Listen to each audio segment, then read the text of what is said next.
মোবাইলে যতবার ছবি দেখলেন, নাচ দেখলেন, উলঙ্গ দৃশ্য দেখলেন, বা যাই দেখলেন, এই চোখ, এই কান, এই হাত, এই পাও যিনি দিলেন, যিনি শুধু দিছেন না বরং ব্যবহারের উপযোগী করছেন, তাকে একটা সেজদা দিতে মনে হইল না?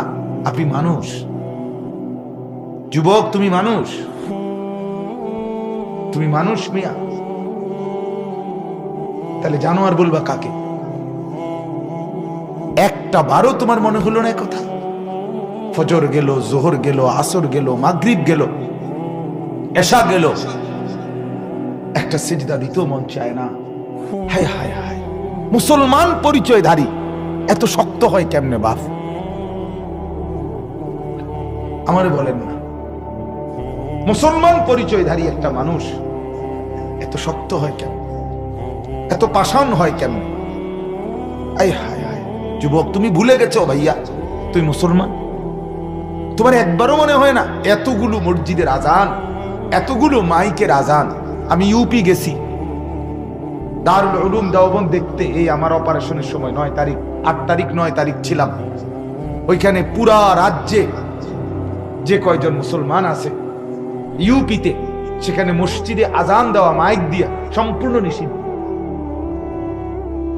সম্পূর্ণ নিষিদ্ধ। আগরতলা গেছি, সেখানে দিল্লিতে গেছি, কত জায়গায় স্টেট আছে যেখানে গরু জবাই করা নিষিদ্ধ। কিভাবে মানবেতর জিন্দেগি পালন করছে মুসলমান, আশরাফুল মখলুকাত, সেখানে রব্বুল আলামিন আমাদেরকে এখনো তো আজান দেওয়ার সুযোগ দিছে, এখনো তো আমাদেরকে মুসলমানের পরিচয় নিয়ে হাঁটার সুযোগ দিছে বাপ। কিন্তু আমরা কদর করলাম, আমরা কদর করলাম না, কদর করলাম। আমি ডিসেম্বরের সেই 8-9 তারিখ যখন দেখছি, তখনই দেখছি দেওবন্দের ওই এলাকায় ইউপিতে, সেখানে ঠান্ডা, প্রত্যেক রুমে রুমে হিটার, আগুনের গরম হিটার, হিটার জ্বালাইয়া থাকতে হয়, বসতে হয়, রাত্র কাটাইতে হয়। আর প্রচন্ড শীতেও তো আমার বাংলাদেশের আবহাওয়া এতটা শীত না, এতটা বরফ আচ্ছাদিত না। আমেরিকার একটি শহর, পুরা বাফেলো শহর, আজকে 1 সপ্তাহের চাইতে বেশি, 15 দিনের মতো সম্পূর্ণ বরফে আচ্ছাদিত হয়ে একটা প্যাকেট হয়ে গেছে, প্যাকেট। আপনি পত্রিকায় দেখেন। রব্বুল আলামিন আমাদেরকে কি পরিমাণ নিয়ামত দান করছেন ভাই, অথচ মালিকের কথা মনে হয় না, আল্লাহর কথা মনে হয় না বাপ। কেমনে বললে বুঝবেন? কেমনে বললে বুঝবেন? কিভাবে বললে বুঝতেন? আমি নিজেও বুঝি না, আমার যে আর গলা চলে না। এই জন্য আল্লাহ তাআলা বললেন, আমার বান্দা, তুমি আমার জমিন ব্যবহার করো, ভোগ করো, কোনো সমস্যা নাই, শুধু এটা মনে রাখো আমার কাছে আসতে হবে, আমার কাছে ফিরতে হবে। ইলাইনা তুরজাউন, আমার কাছে আসতে হবে। ইলাল্লাহি মারজিউকুম জামিআন, সবাইকে আসতে হবে, সবাইকে আসতে হবে। এখানে আছে কোরআনে আল্লাহ বলছেন, কুল হুয়াল্লাযী দারাআকুম ফিল আরদ ওয়া ইলাইহি তুহশারুন। আল্লাহ তাআলা বলে, জমিনে বসবাসের উপযোগী আমি করেছি, আমার কাছেই তোমাদেরকে ফিরে আসতে হবে, জমা হইতে হবে, একত্র হইতে হবে। অতএব এটাই আমার আজকে বক্তব্য আপনাদের কাছে। এই মূল কথা এটাই যে আমি আপনি প্রত্যেকে জীবন চলেন, বাবা, জওয়ান, বুড়ো, সবার কাছে ভাই অনুরোধ, চাকরি করেন, ব্যবসা করেন, লেনদেন করেন, আয় করেন, উপার্জন করেন, যে যাই করেন, দয়া করে এতটুকু শুধু মনে রাখেন, জীবন চলার পথে আমাকে আল্লাহর কাছে ফিরতে হবে। কার কাছে ফিরতে হবে বলেন না? অতএব যদি মনে করেন এটা আল্লাহর কাছে ফিরবেন, তাহলে নামাজ পড়েন, সেজদা করেন, আল্লাহর গোলামি করেন, হারাম ছাড়েন, গুনাহ ছাড়েন, অবৈধ উপার্জন ছেড়ে দেন, মদ জুয়া ছেড়ে দেন, সুদ ঘুষ ছেড়ে দেন, জিনা ব্যভিচার ছেড়ে দেন, অস্থিরতা উলঙ্গপনা ছেড়ে দেন, মার বোনের বেপরদিগি বন্ধ করে দেন। যুবক ভাই, আপনারাও, তোমরাও ভাই, কলিজার সবটুকু দরদ নিয়ে বললাম, তোমরাও ভাই গুনাহ ছেড়ে দাও, ভাই গুনাহ ছেড়ে দাও, আল্লাহর কাছে যেতেই হবে। প্রতিদিন তাগড়া জওয়ানও কবরে যায় কি না বলেন না? নওজোয়ান তরতাজা মানুষ, আমার এক কাছের আপনজন, খুব মহব্বতের এক হাফেজ সাহেব, আমাদের কংসনগর এলাকার হাফেজ আবু নাইম এই কিছুদিন আগে, এই মাসেই তাগরা সুন্দর জওয়ান ছেলে জানাজা পড়তে যাচ্ছে। ওনারা দুইজন হাফেজ সাহেব আরেকজনের তাদের কোনো আত্মীয়ের মাঝ পথে কুমিল্লা ক্যান্টনমেন্টের আগে একটু মানে আর 1 মিনিট গাড়িটা চললে স্টপেজে যাবে, নাইমে যাবে ওরা 1 থেকে 2 মিনিট সিএমএইচ এর সামনে থাকতেই বাসের সিএনজিটারে বাড়ি দিছে। তরতাজা জওয়ান হাফেজ সাহেব ওইখানেই মারা গেছে। যে যাচ্ছিল জানাজা পড়তে, লোকেরা পড়ছে তার জানাজা পড়ছে। আমার মাদ্রাসার হাফেজ সাহেব, তার বাবা, তার মা, তার 4 বছরের বোন ঢাকা থেকে কিশোরগঞ্জ যাচ্ছে কিছুদিন আগে, এই কিছুদিন মাসখানিক হবে। 10 মিনিট আগে মা 4 বছরের মেয়েটারে তার বাবার কোলে দিয়া দিছে। নরসিংদী আসছে আর ডিস্ট্রিক্টের মধ্যে বাড়ি খাইছে। বাবা কোলে বাচ্চাটা নিয়েই ওইখানেই মারা গেছে। বাচ্চাটাও মারা গেছে, বাবাও মারা গেছে, মা শুধু বাইচা গেছে। তা আমি বললাম, মা যেন বলছে স্বামীকে, স্বামী কিছুক্ষণ পরে তো আপনি চলেই যাবেন, তো মেয়েটাকেও নিয়ে যান, বাচ্চাটাকেও সাথে নিয়ে যান। আমার ভাই, প্রতিদিন তুমি দেখো খবর নিয়ে কি পরিমাণ মোটরসাইকেল অ্যাক্সিডেন্ট হয়, কি পরিমাণ যুবকের হাত ভাঙ্গে, পাও ভাঙ্গে, কি পরিমাণ প্রতিদিন। কেন বড়াই করছে? কেন আল্লাহকে ভুলে যাচ্ছে? কেন এই জমিনে বসবাস করেও আল্লাহর জমিনে কেন আল্লাহকে নারাজ করছে? আল্লাহ বলছেন, আমিনতুম মান ফিস সামাই আন ইয়াখসিফা বিকুমুল আরদা ফাইদা হিয়া তামুর। আরে বান্দা, তুমি কি মনে করছো নিরাপদ আমার থেকে? আমি আসমানে আছি, আমার থেকে নিরাপদ তুমি? না না, তুমি জানো না, আমি ইচ্ছে করলে ঘুমে রাইখা, হাঁটাত রাইখা, বসাত রাইখা, চলার মধ্যে রাইখা আমি তোমাকে জিন্দা মাটির নিচে ধসায় দিতে পারি। এই আয়াতের অর্থ, আম আমিনতুম মান ফিস সামাই আন ইউরসিলা আলাইকুম হাসিবান, অথবা আমি চাইলে আসমান থেকে পাথরের বৃষ্টি বর্ষণ করে তোমাকে ধ্বংস করে দিতে পারি। তুমি জানো না, ওয়ালাকাদ কাযযাবাল্লাযীনা মিন ক্বাবলিহিম, ইতিপূর্বে যারা নাফরমানি করেছে আমি তাদের এমন বহুকে ধ্বংস করছি। কারুনকে আল্লাহ তাআলা জমিনে ধসায় দিয়েছে। কওমে লূত আলাইহিস সালামের কওমের উপরে পাথরের বৃষ্টি বর্ষণ করে আল্লাহ তাআলা তাদেরকে তছনছ করে দিয়েছে, দুধের বাচ্চা সহ ধ্বংস করে দিয়েছে। এজন্য আমরা প্রত্যেকে ঘুরে ফিরে একই কথা ভাব, গুনাহমুক্ত জিন্দেগি, ইবাদতওয়ালা জিন্দেগি, আল্লাহর কাছে ফিরতে হবে। আজকের এই বাঙ্গরা মদিনাতুল উলুম মাদ্রাসায় আপনাদের কাছে অনুরোধ, আপনারা কমপক্ষে এতটুকু চেতনা নিজের ভেতরে রাখেন, গুনাহ থেকে বাঁচেন। যুবকরা আমাকে মহব্বত করেন, আমি জানি ভাই, আমিও আপনাদেরকে কলিজার সবটুকু দিয়ে মহব্বত করি, কিন্তু মহব্বতের এই দাবিতে আপনারা বলেন, ভাই কেন ইসলাম ছেড়ে দিলেন? কেন আল্লাহকে ছেড়ে দিলেন? কেন ইসলামকে অপছন্দ করলেন? সারা পৃথিবীর লক্ষ লক্ষ যুবক, আমি প্রতিদিন বলি এই কথাটা, সারা পৃথিবীর লক্ষ লক্ষ যুবক মুসলমান মেসির মতো নিজের মাথার চুল, নিজের চেহারার আকৃতি, নিজের শরীরের মধ্যে টেটু, নিজের জার্সি মেসির আর্জেন্টিনার গায়ে দিছে। লক্ষ লক্ষ মুসলমান কেউ কোনোদিন আপত্তি জানাইল না।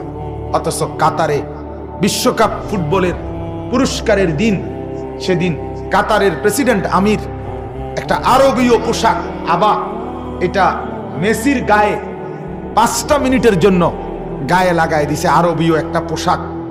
গোটা ইউরোপের ইহুদি আর খ্রিস্টানের অগণিত কাফের বেঈমান এটার প্রতিবাদ জানাইছে, যেটা ঠিক করলো না। ইসলামের মুসলমানের পোশাক তার গায়ে লাগাইলো কেন? অথচ যেটা আরবীয় পোশাক, তার 1 মিনিটের জন্য তুমি যুবক, তুমি সারা জীবনও যদি মেসির নামে চিল্লাও, দুশ্মনের নামে চিল্লাও, দুশ্মন ফিরতি বলবে আমরা 1 সেকেন্ডও তোমার ধর্মকে পছন্দ করি না। 1 সেকেন্ড না, 1 সেকেন্ড, 1 মিনিট আমরা সহ্য করি।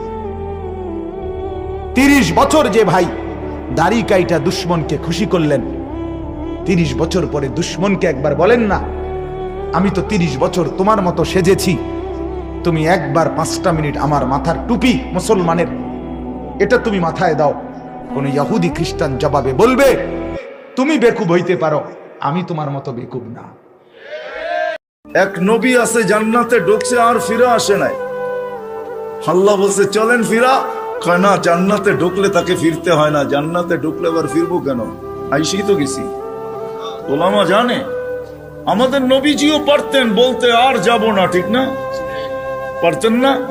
বলার কিছু ছিল? কিচ্ছু ছিল না। ওই জান্নাতের মতো জায়গাকে ছেড়া চলে আসছে।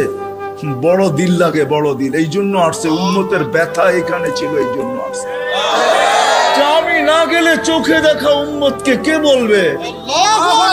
আজকে তো উম্মত নবী চিনে না।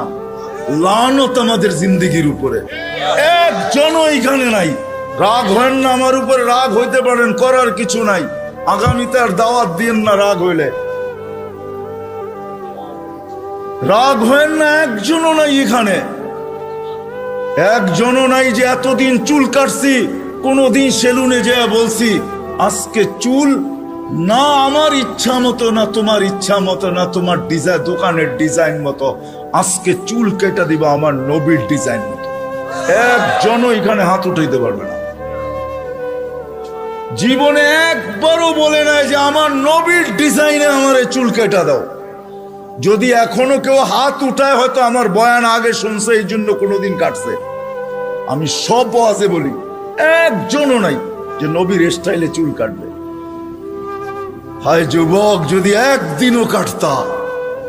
রাত্রে ঘুম হয় না তোমাদের চিল্লানের কারণে। তোমার স্বাধীনতা আছে, তুমি চিল্লাইতে পারো, কেননা খেলা তো 1টার সময় শুরু হবে, ওয়াজ তো 12টায় শেষ হয়ে গেছে।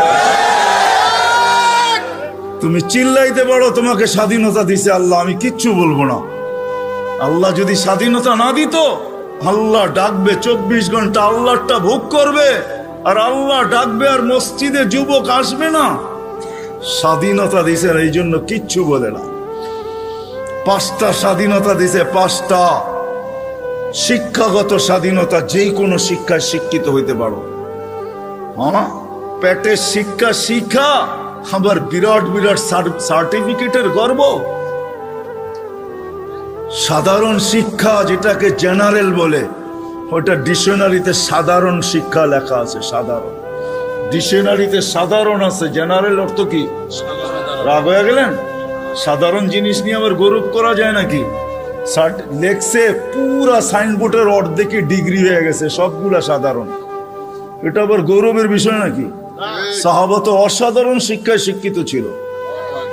বিশ্বাস হয় না? নাইলে ম্যাককে ডাকলে আসতো কি করে? সারা দুনিয়া দেখায় দেখ শিক্ষিতরা যে ম্যাককে ডাইকা নিচে নামায় দেখাইতে পারবে। সাহাবা তো ম্যাককে ডাইকা নিচে নামায় নিত না? নাই নাই, হ্যাঁ নাই কিতাবে, হ্যাঁ ইচ্ছা মতো নামাইছে, ইচ্ছা মতো। আমার জমিনের বাহিরে 1 ফোঁটা যেন না পড়ে, প্রয়োজনের থেকে যেন 1 ফোঁটা বেশি না হয়। খবরদার, মিটার দিয়া মাইপা তারপরে নামবি। যান যান কিতাব উঠান দেখেন, ভূমিকম্পকে টোকা দিয়া দূরভূত করছে।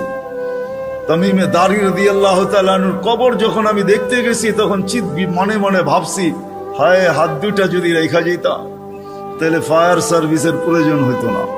যেখানে আগুন, ওইখানে তোমার হাত আগুন নিপতে বাধ্য না? বাধ্য না? অগ্নিগিরি যদি পাহাড়ে আবদ্ধ হইতে বাধ্য, তাহলে আগুন নিপতে বাধ্য হবে না কেন?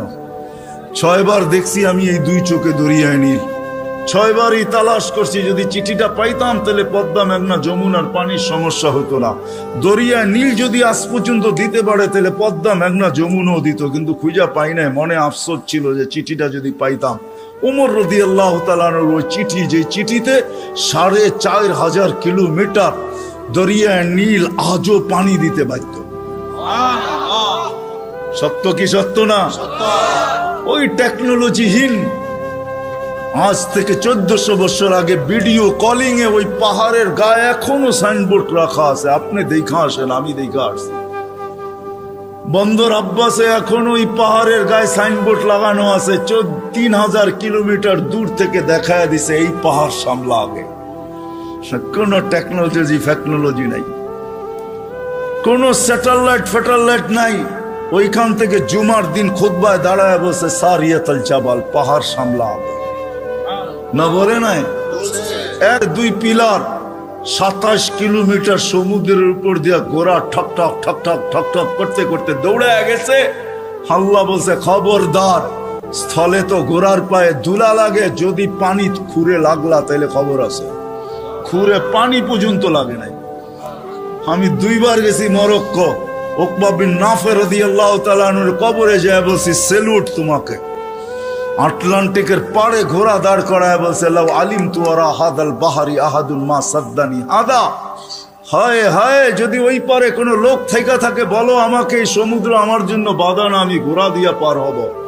আটলান্টিক, ক্যাসেপ্লঙ্কা টু নিউ ইয়র্ক 8 ঘন্টার ফ্লাইট, টানা 8 ঘন্টা সমুদ্র পার হইলে তারপরে নিউ ইয়র্ক আসে। আর উনিকে আমি ঘোড়া দিয়া পার হব।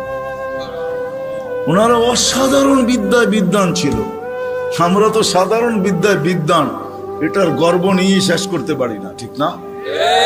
যাক, এটা আমার আলোচ্য বিষয় না। আল্লাহ স্বাধীনতা দিছে, যেই কোনো শিক্ষায় শিক্ষিত হইতে পারো, যেই কোনো পেশায় পেশাজীবী হইতে পারো, যেই কোনো সমর্থ থাকলে যেই কোনো সোসাইটিতে বাস করতে পারো। শুধু পাত্তি লাগবে, পাত্তি। নারায়ণগঞ্জ নতুন জেলা হইলো, এটা আগে ঢাকার ভিতরেই ছিল। ঢাকায় বাসায় কয় পাত্তি পাত্তি। টাকা যদি থাকে দুনিয়ার যেই কোথাও বাস করতে পারো। চতুর্থ, আল্লাহ বাক স্বাধীন মত আদর্শগত স্বাধীনতা দিছে, নাইলে বাক শক্তি দিবে আল্লাহ। আর আপনি লাউড স্পিকার পায়া বলবেন আল্লাহর বিরুদ্ধে, অথচ আকরাবু মিন হাবলিল ওয়ারিদ, আল্লাহ শাহ রগের চেয়েও কাছে। হুয়া আইনা মা আনা মাকুম আইনা মা কুনতুম, আল্লাহ সঙ্গে আছে, তারপরে শুনতেছে, কিছু বলতেছে না। না বেরুন কাইফা তা'মালুন, আল্লাহ বলে শুধু তাকায় তাকায় দেখি করিস কি। আল্লাহর বিরুদ্ধে টক শোতে বসে আল্লাহর বিরুদ্ধে বলবে, আল্লাহ বলে স্বাধীনতা দিছি তোকে, কিচ্ছু বলবো না, দেখতেছি শুধু করিস কি। কেন আল্লাহর সীমানার বাহিরে যাওয়ার ক্ষমতা কারো নাই। এই জন্যই কোরআন বলে আইনাল মাফার, কোথায় যাবে, কোথায় ভাগবে তুমি, ইল্লা বি সুলতান, যেখানে যাবে ওইখানে আমার রাজত্ব। পঞ্চম, স্বাধীনতা দিছে মৌত পর্যন্ত যেমন খুশি তেমন চলতে পারো, যেমন খুশি। নাইলে দেহটা সাজাইলো আল্লাহ, আর যুবক করবে 3 কোয়ার্টার। রাগ হয় না, যুবক তোমাদের পায়ে হাত রাখে। নাইলে তুমি পড়বে হাফ কোয়ার্টার, নাইলে আজান দিবে আর তুমি মসজিদে যাবে না। স্বাধীনতা দিছে, যেমন খুশি তেমন চলতে পারো, কিচ্ছু বলবো না, আসতে দাও সময়। নাইলে পড়বে বিকেনি। শরীরটা সাজাইলো আল্লাহ, আর ও বিকেনি পড়া করবে, ঠিক না? কে দিছে এই দেহটা? হ্যাঁ, এটাকে পরিচালনা করে কে? আযকুরুকা ওয়ালা তানসানি, আল্লাহ বলে 24 ঘন্টা তোকে সুরক্ষিত করি। আস্তুরুকা ওয়ালা তাকশানি, যদিও 24 ঘন্টা তুই বুলা থাকস, 24 ঘন্টা তোর সাথে লুকোচুরি খেলি, যদিও তুই একবার ভয়ে আমার নাম নেস না। 24 ঘন্টা লুকোচুরি। এইখানে যত যুবক আছে বলো, জীবনের নেটের ভিতরে কি না দেখছো? বলো, কাকে জানতে দিছে আল্লাহ? জানতে দিছে না? গুনাহ নাই আমাদের? হ্যাঁ, না গুনাহ নাই? এমন গুনাহ আছে খুলে, আমার আছে, আপনাদের না থাকতে পারে। খুলা দিলে এখানে বসা কোনো দিন সম্ভব হতো না। কোরবান যাও মালিক তোর এহসান, যে কাউকে জানতে দিস না। লুকোচুরি খেলে ডেলি। সৃষ্টির সেরা হিসাবে একটা কথা ভাবা উচিত আমাদের, মানুষ সৃষ্টির সেরা, এতে কোনো সন্দেহ নাই। স্বয়ং সৃষ্টিকর্তা এটার ঘোষণা দিতেছেন, ওয়ালাকাদ কাররামনা বনি আদম। আমি মানুষকে শ্রেষ্ঠত্ব দান করছি সৃষ্টির ভিতরে, এটা চিরন্তন এবং চিরসত্য। মানুষ সৃষ্টির সেরা। শুধু একদিকে মানুষ সৃষ্টির সেরা না, সর্বদিকেই মানুষ সৃষ্টির সেরা। এমন কোন দিক নাই যেই দিকে মানুষ সৃষ্টির ভিতরে সেরা না। সমগ্র সৃষ্টির ভিতরে মানুষ সর্বদিকে সেরা। যদিও নাকি আফ্রিকার মানুষগুলা দেখলে আমাদের হাসি পায় যে রঙও নাই ঢঙও নাই, তারপরেও সে সৃষ্টির সেরা। কেননা আল্লাহ স্বয়ং নিজে ঘোষণা দিতেছেন, ওয়ালাকাদ কাররামনা বানি আদম, মানুষ আমি তোমাকে সৃষ্টির ভিতরে শ্রেষ্ঠত্ব দিলাম।